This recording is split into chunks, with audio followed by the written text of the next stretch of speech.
નમસ્કાર મિત્રો, આજના વિડીયોની અંદર તમારું દિલભર્યું હાર્દિક સ્વાગત છે। તો મિત્રો, આજના વિડીયોની અંદર વાત કરવાના છે કે મિત્રો સાંજે 4 વાગ્યાની અપડેટ પ્રમાણે વાત કરીશું।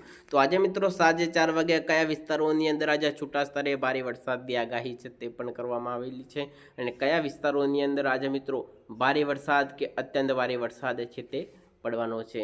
સાંજની મિત્રો 4 વાગ્યાની અપડેટ પ્રમાણે જો વાત કરું તો મિત્રો જૂનાગઢ છે, પોરબંદર છે, જામનગર છે, કોહા છે, ગાંધીધામ છે, નલિયાના પણ સાથે સાથે કેટલાક વિસ્તારો છે, હળવદ છે, રાજકોટ છે, ભાવનગર છે, અહેમદાબાદના પણ કેટલાક વિસ્તારો છે, સાથે સાથે મિત્રો તમે મહેસાણાના પણ કેટલાક વિસ્તારો છે, વડોદરાના કેટલાક વિસ્તારો છે, સુરતના કેટલાક વિસ્તારો છે, દાહોદના કેટલાક વિસ્તારો છે અને ડુંગરપુર જેટલા પણ મિત્રો તમને જે મેં ગોળ રાઉન્ડની અંદર બતાવ્યું તે વિસ્તારોની અંદર આજે છૂટા સ્તરે ભારે વરસાદની આગાહી છે તે પણ કરવામાં આવેલી છે। ત્યાર પછી મિત્રો તમે જોશો તો એક સિસ્ટમ નાનકડી સિસ્ટમ આપણે જે ઇન્દોરના કેટલાક વિસ્તારો છે ત્યાં પણ આપણને જોવા મળી રહી છે। જેટલા પણ ગોળ રાઉન્ડ છે ત્યાં પણ મિત્રો આજે છૂટા સ્તરે ભારે વરસાદની આગાહી છે તે પણ કરવામાં આવેલી છે।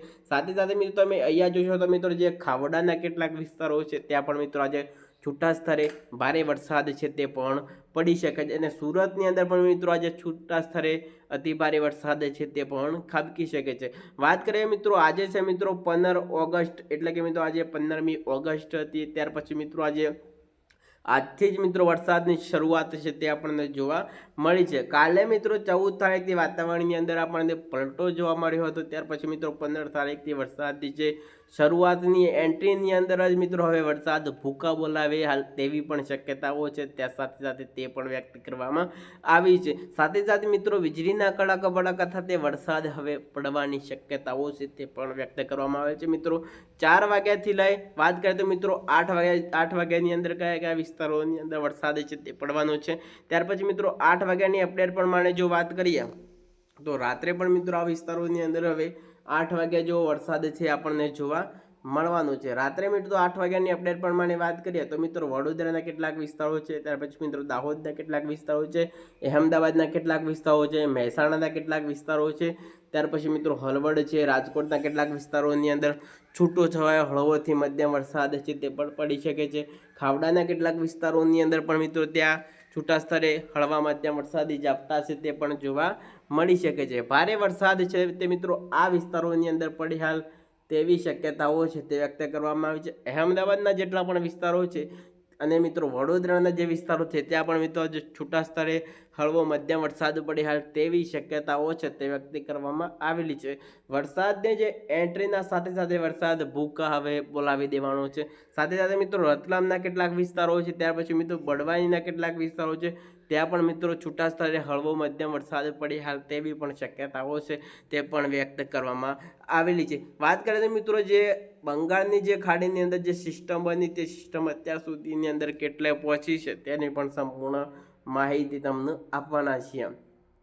ત્યાર પછી મિત્રો તમે જોશો તો જે સિસ્ટમ છે તે મિત્રો આ વિસ્તારોની અંદર આપણને જોવા મળી રહી છે કારણ કે મિત્રો જે આ વિસ્તારોની અંદર તે સિસ્ટમ છે તે અત્યારે પહોંચી છે કારણ કે મિત્રો જે ઉત્તર ગુજરાતના વિસ્તારો છે, મધ્યમ ગુજરાતના જે વિસ્તારો છે ત્યાં પણ મિત્રો આજે છૂટા સ્તરે હળવો મધ્યમ વરસાદ પડે તેવી શક્યતાઓ છે તે વ્યક્ત કરવામાં આવી છે।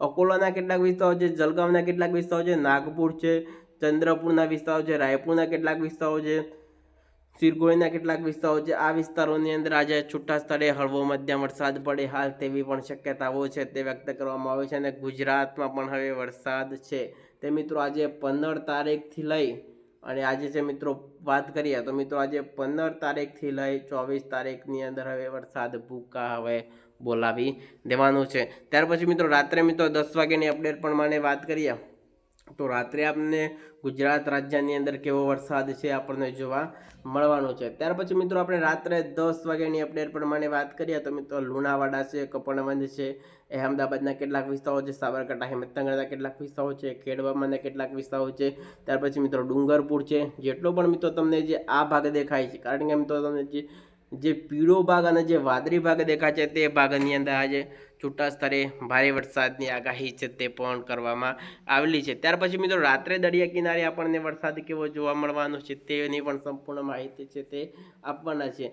રાત્રે મિત્રો તમે 10 વાગ્યાની અપડેટ પ્રમાણે વાત કરીએ તો મિત્રો જે પોરબંદર છે, કોહા છે, નલિયા છે, ગાંધીધામ છે, જામનગર છે, રાજકોટ છે, હળવદ છે, મહેસાણાના પણ કેટલાક વિસ્તારો છે, ત્યાર પછી મિત્રો જૂનાગઢના કેટલાક વિસ્તારો છે. આ વિસ્તારોની અંદર પણ રાત્રે આપણને ક્યાંક એકાદું વરસાદી ઝાપટું છે તે આપણને જોવા મળી શકે છે. કારણ કે મિત્રો જે ઉત્તર ગુજરાતના જેટલા પણ વિસ્તારો છે ત્યાં પણ મિત્રો આજે છૂટાછવાયા હળવો મધ્યમ ભારે વરસાદ પડે હાલ તેવી શક્યતાઓ છે તે પણ વ્યક્ત કરવામાં આવેલી છે. જે દરિયાકાંઠાના જેટલા પણ વિસ્તારો છે ત્યાં પણ હજુ કોઈ વરસાદી સિસ્ટમ કે વરસાદની જે અસર છે તે મિત્રો આજથી તેની જોવા નથી મળ્યું. કારણ કે મિત્રો જે દરિયાકાંઠાના જે પણ વિસ્તારો છે ત્યાં પણ મિત્રો વરસાદ ક્યારે પડવાનો છે તે 17 તારીખથી લઈ 18-2-3 તારીખોની અંદર હવે દરિયાકાંઠાના જે વિસ્તારોની અંદર હવે વરસાદ ભૂકા બોલાવવાનો છે. હજુ પણ મિત્રો 1-2 દિવસ સુધી વરસાદ સામાન્ય જોવા મળશે અને 17 ત્યાર પછી મિત્રો 18-19 આ તારીખોની અંદર વરસાદ હવે સમગ્ર ગુજરાત રાજ્યની અંદર ભૂકા બોલાવી દેવાનો છે. તો ચાલો મિત્રો હવે બીજી અપડેટ સાથે આપણે ફરી મુલાકાત કરીશું. રજા આપશો. વંદે માતરમ. અને અમારો વિડીયો કેવો લાગ્યો તમે લાઇકનું બટન દબાવી કોમેન્ટની અંદર તમારા ગામનું નામ અવશ્ય લખવાનું ના ભૂલતા. તો ચાલો બીજા વિડીયોમાં ફરી મુલાકાત કરીશું.